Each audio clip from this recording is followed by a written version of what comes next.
अब अपन देखते हैं ब्रह्मांड। ब्रह्मांड यानी हमारे चारों तरफ जितना अपन सोच सकते हैं, बिल्कुल प्रारंभ से लेकर और अनंत तक जो भी चीज है वो सब ब्रह्मांड कहलाती है। तो ये ब्रह्मांड, इसका अध्ययन अपन किस तरह से करें और हमारे काम की बातें क्या क्या है, उसमें कितने फैक्ट है और किस तरह से अपन समझ सकते हैं। सबसे पहले देखते हैं कि ये ब्रह्मांड आया कहां से। आया कहां से ये समझने के लिए आपको एक कल्पना समझनी है, जिस परिकल्पना को बोलते हैं महाविस्फोट की परिकल्पना। महा का मतलब है बहुत बड़ा, एक विस्फोट हुआ था। इस महाविस्फोट के कारण ब्रह्मांड की उत्पत्ति हुई। अब देखिए विस्फोट कैसे होता है।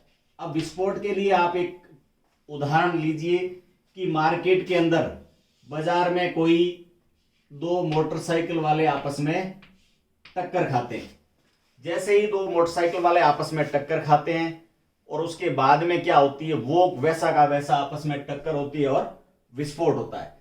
तो जैसे ही आपस में अगर टक्कर खाएंगे तो गिरने के बाद में वो मोटरसाइकिल अपने हैंडल पे घूमेगी और सड़क के ऊपर फिसलती हुई थोड़ी सी गोलाकार उस दिशा में घूमेगी।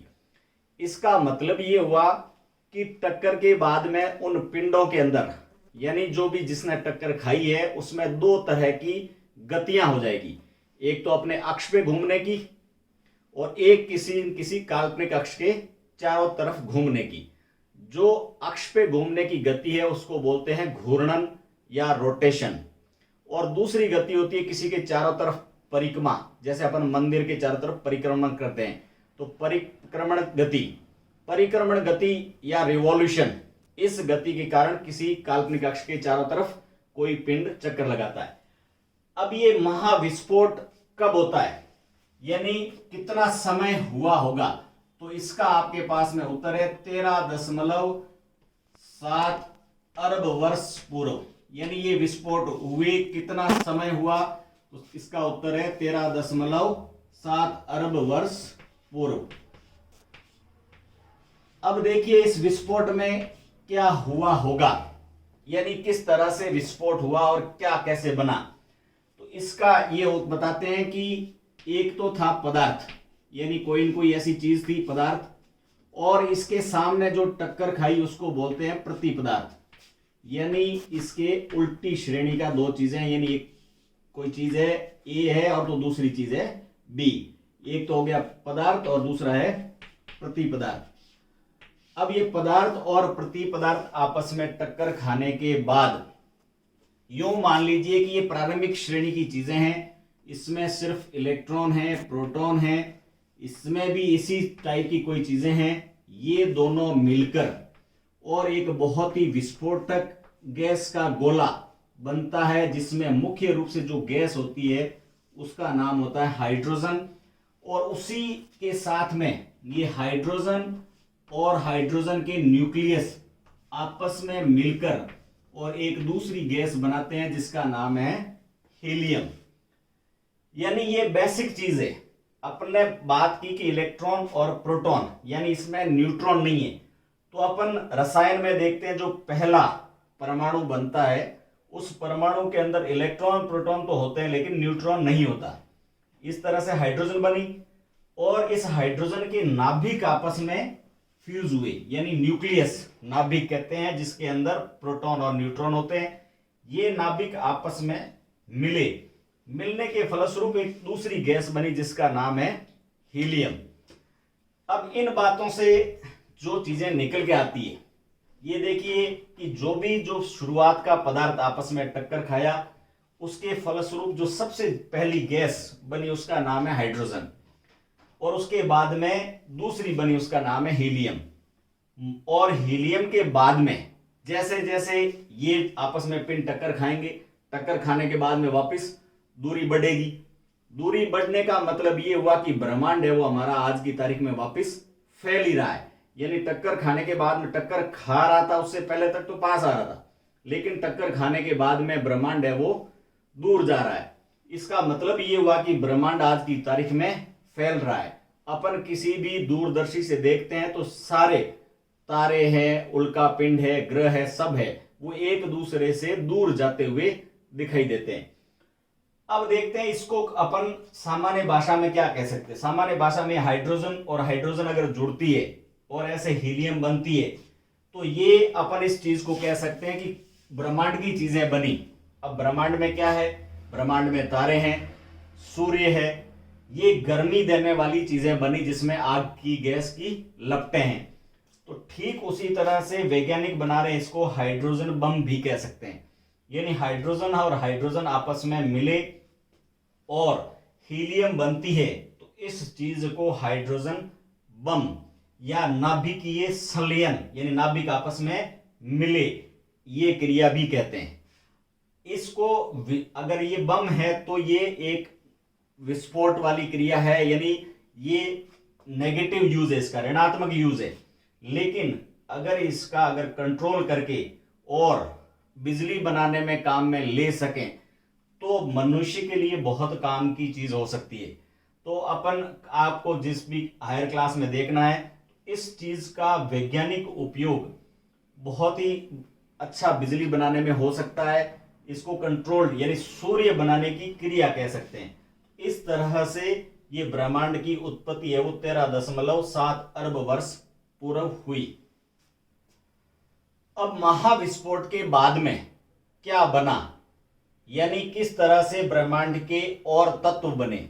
ब्रह्मांड के अंदर जो मुख्य चीज होती है वो है तारे। अब तारे बहुत सारे मिलकर और कहलाते हैं नक्षत्र मंडल, यानी तारों का समूह है वो, एक तरह से कुछ तारों का समूह, उसको नक्षत्र मंडल कह सकते हैं। जैसे अपन हिंदू धर्म के अंदर देखते हैं 12 राशियां होती है, इसी तरह से तारा समूहों के कुछ नाम नक्षत्रों के आधार पर भी रखे गए। अब देखते हैं अगर बहुत सारे तारे मिल जाए तो उसको कहते हैं आकाशगंगा। आकाशगंगा के अंदर अरबों खरबों तारे यानी 1 खरब तक तारे हो सकते हैं।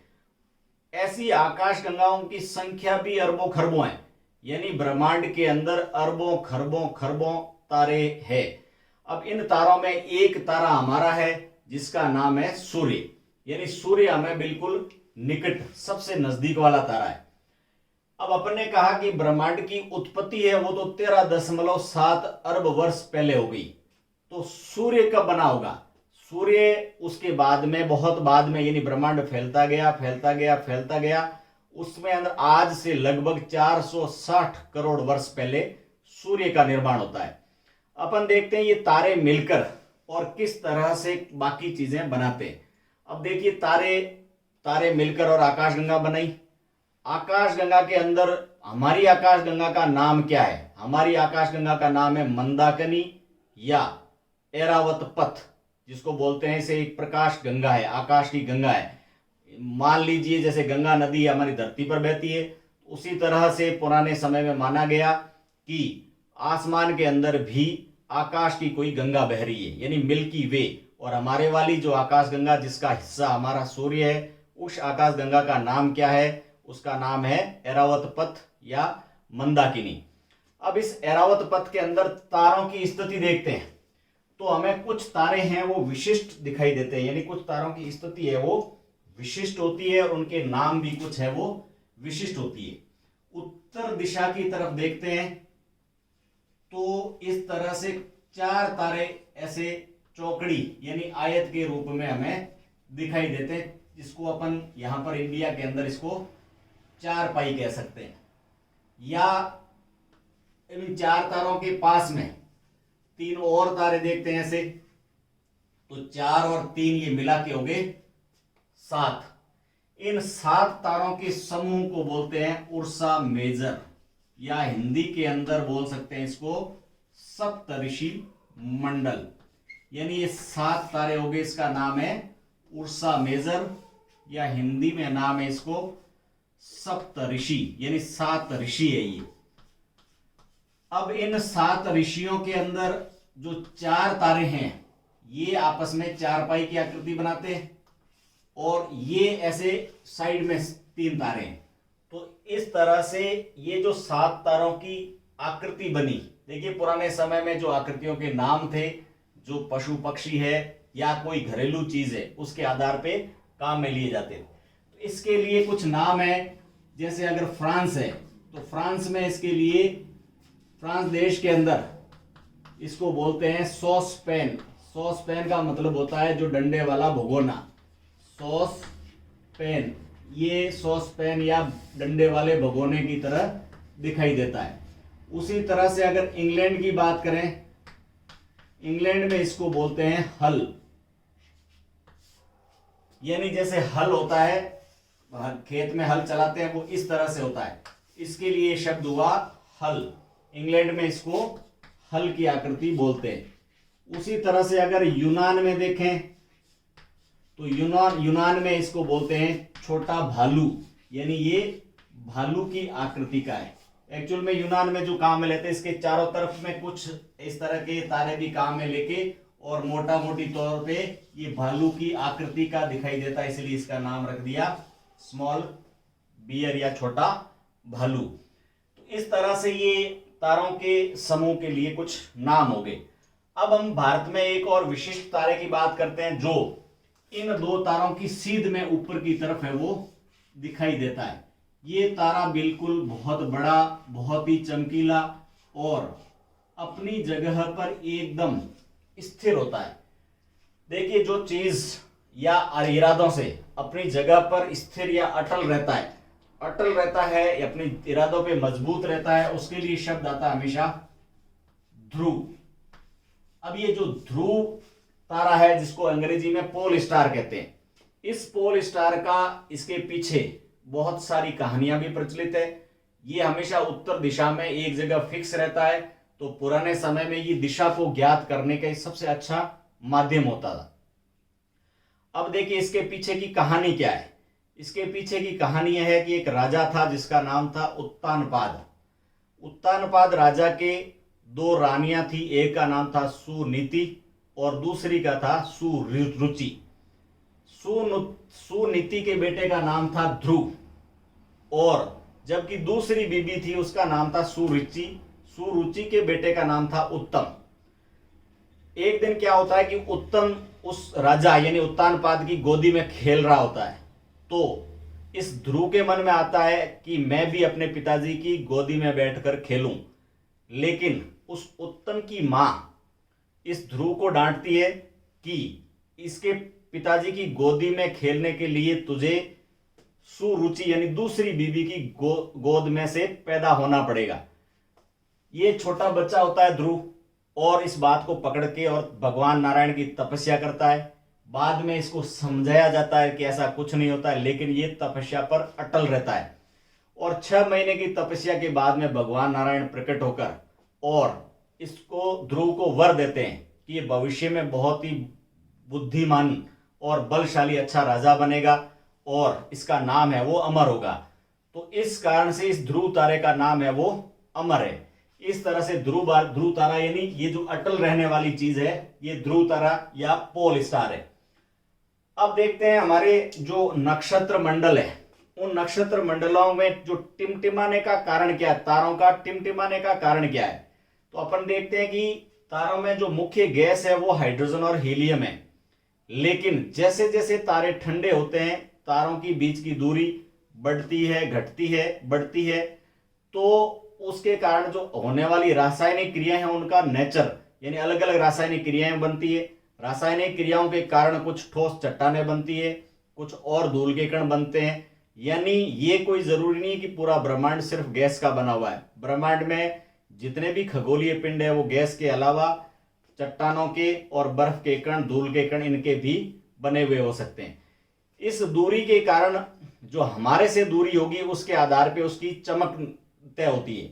अब उस चमक के कारण कुछ तारे वो ज्यादा चमकीले दिखाई देते हैं और कुछ है वो कम। इस कारण दूरी में कम ज्यादा होने के कारण वो तारे वो टिमटिमाते हुए दिखाई देते हैं। अब दूसरा प्रश्न उठता है कि ये तारे हमें दिन में क्यों नहीं दिखाई देते।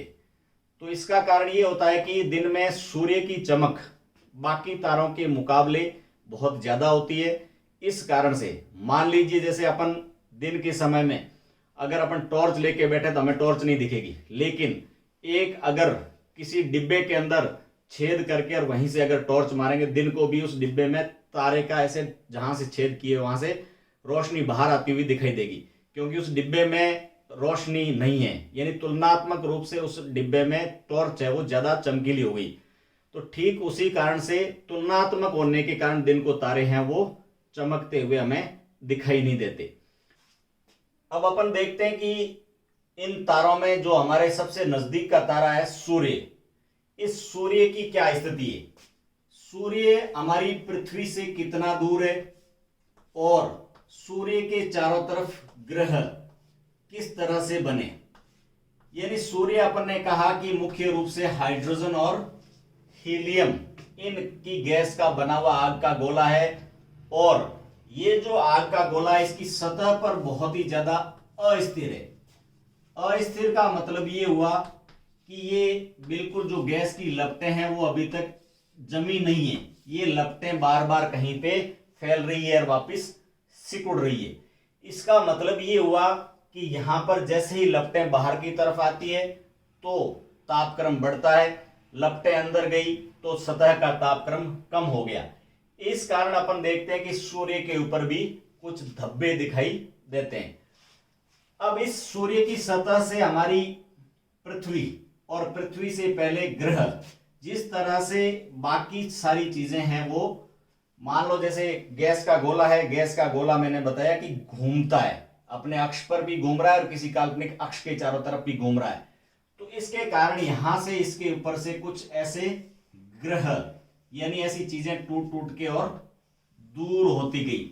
अब ये दूर होती गई चीजों को बोलते हैं इसको ग्रह, यानी इसके पास में ये ग्रह है। इन ग्रहों की संख्या कैसे है, इन ग्रहों के नाम क्या है, ये चीजें अपन देखते हैं। अपन देखते हैं कि इन ग्रहों की संख्या है वो 8 है। अब इन ग्रहों के नाम कैसे अपने को सोचना चाहिए, तो कोई भी अपन देखते हैं जैसे हिंदू धर्म के अंदर कोई भी नया काम है वो बुधवार के दिन, गणेश जी का वार होता है उस वार से प्रारंभ करते हैं, और इसके बाद में आपको एक एक दिन छोड़ के और आगे बढ़ना है। कैसे, जैसे बुध के बाद में एक दिन छोड़ा यानी बृहस्पति या गुरु को छोड़ दिया तो दूसरा ग्रह है उसका नाम क्या हुआ, शुक्र। इसके बाद में एक दिन छोड़ दिया यानी शनिवार छोड़ दिया तो पृथ्वी पर रविवार को छुट्टी होती है, बहुत अच्छा रहता है, तो पृथ्वी का नाम रख दिया रवि। इसके बाद में एक दिन और छोड़ दिया यानी सोमवार छोड़ दिया तो पृथ्वी के पास वाला जो ग्रह है उसका नाम रख दिया मंगल। इसके बाद एक और दिन छोड़ दिया, बुध छोड़ दिया, अगला ग्रह हो गया जिसका नाम है बृहस्पति। फिर इसके बाद एक दिन छोड़ दिया तो अगले ग्रह का नाम क्या रखा, शनि। फिर इसके बाद में अरुण और वरुण, यानी इस तरह से इन 8 ग्रहों के नाम हो गए, ये 8 ग्रह अरुण और वरुण। अब देखिए इन ग्रहों की और बाकी तारों के बीच की दूरियां हैं वो किस तरह से अपन नापते हैं। इस दूरी को नापने के लिए एक शब्द आता है जिसका नाम है प्रकाश वर्ष। देखिए इस शब्द को देखने पे अपने को क्या लगता है, जैसे वर्ष है तो वर्ष से छोटा महीने, महीने से छोटे दिन, दिन से छोटे घंटे, घंटे से छोटे मिनट और मिनट से छोटा सेकंड। यानी देखने में ऐसा लगता है कि ये समय की बात कर रहा होगा, लेकिन ऐसा नहीं है। ये बात करता है दूरी की, यानी ये किसकी इकाई है, ये दूरी नापने का फीता है, टेप है, ये डिस्टेंस नापने के काम की चीज है। तो कैसे ये प्रकाश वर्ष काम करता होगा, अब देखते हैं कि प्रकाश वर्ष के अंदर 1 सेकंड के अंदर प्रकाश कितना चला, यानी 1 सेकंड के अंदर प्रकाश कितना चला, तो इसका उत्तर होता है 3 लाख किलोमीटर। यानी प्रकाश के चलने की रफ्तार ये है, 1 सेकंड में अगर अपन प्रकाश की किरण फेंकते हैं तो वो 3 लाख किलोमीटर तक चली जाती है। फिर तो अपन देखते हैं तो प्रकाश वर्ष में कितनी गई, तो इसका उत्तर होगा 95 खरब वर्ष, सॉरी प्रकाश 95 खरब किलोमीटर। यानी 1 साल में प्रकाश की किरण है वो 95 खरब किलोमीटर तक चल देगी।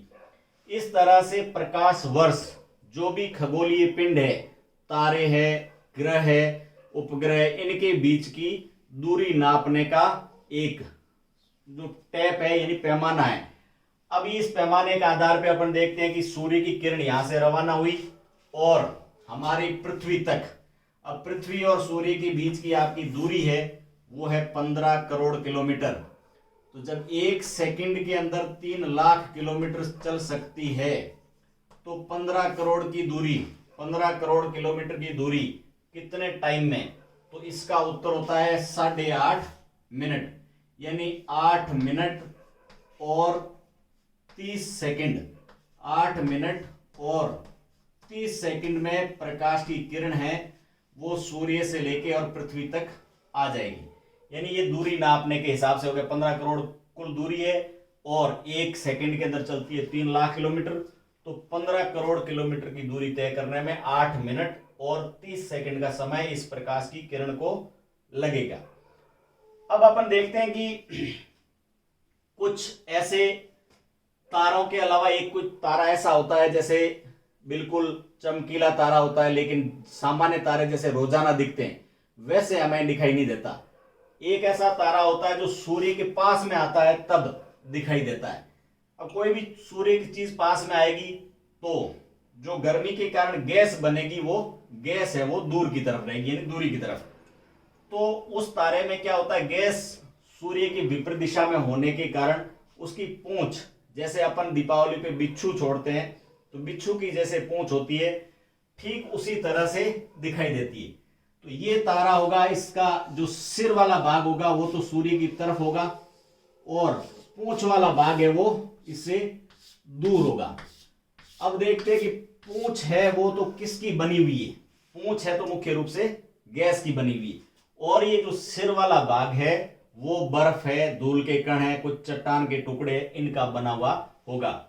अब देखिए इस तारे का नाम क्या दे सकते हैं? मुख्य रूप से धूम है, धूम का मतलब धुआं, तो इसका नाम रख दिया धूमकेतु, या यूं कह सकते हैं कि पूंछ वाला तारा, पुच्छल तारा, यानी पूंछ वाला तारा, ये पुच्छल तारा है।